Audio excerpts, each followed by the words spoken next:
ander helpt,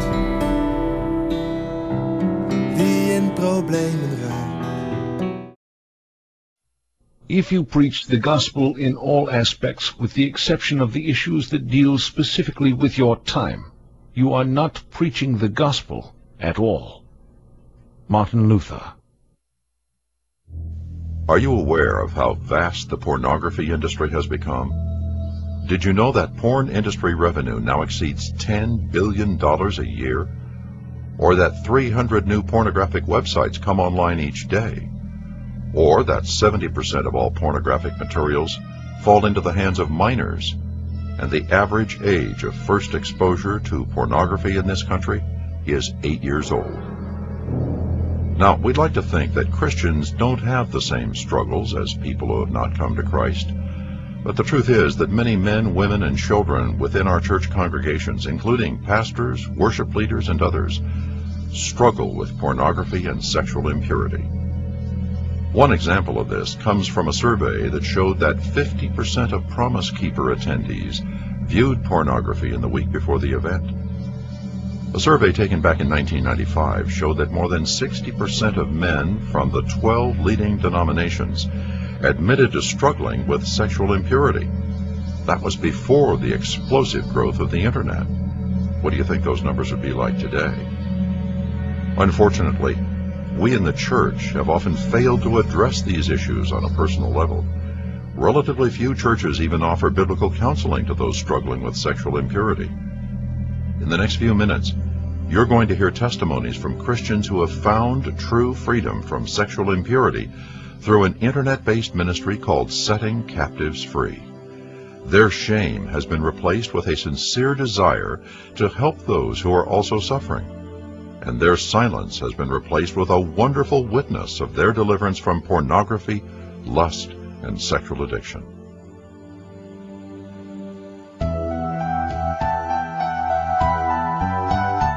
It was a cycle of, once I started it, it was something I couldn't get away from. It's like my life was going in the wrong direction. It was wrong. I had that conviction upon me, yet at the same time it was greatly exciting. When we got the internet in our home, those temptations, that sin that's in the heart. And that led to a 15-year involvement with pornography. We did lots of fighting, and things just were really bad. I hated myself for what I had done. I was in bondage to it, and you don't just walk out of a prison cell. Our marriage was struggling, and I couldn't figure out why. I tried to be the perfect wife. Because I didn't really love her. I didn't love anybody. I didn't love anything. I didn't really feel anything. The way I describe it is my heart was just black. I would repent, pray, and tell God I wouldn't do it anymore, and the next thing I know, but it'd be worse. How was I going to be that moral authority figure for my children? There's no way to walk that line and to bring sin into your marriage. It'll demolish you.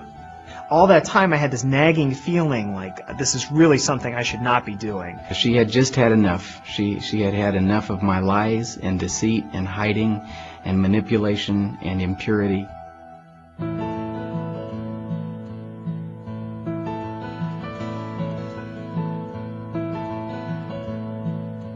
I grew up in a situation where my family never talked about sex. I never heard a word about sex from my mom or my dad. It just kind of was, what you hear in school and what you come up with on your own and what you find under your brother's bed. And so I was very afraid to talk about sex with my wife. And there was a lot of expectations and a lot of frustrations because we didn't communicate.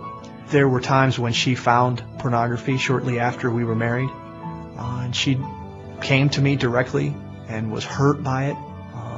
She always kind of had a question, I think, about the computer. She wasn't real sure what was going on there. She didn't know as much about the computer as I did, and I took advantage of that. I really did. I used the computer to hide things. I would, do certain things that I knew she couldn't find in the computer. I think there were some issues with, like I mentioned before, just with some frustration that I had in our sexual relationship. And so during the pregnancy, maybe at times when she wasn't so interested, I became desiring other things, and I got more into pornography at that time.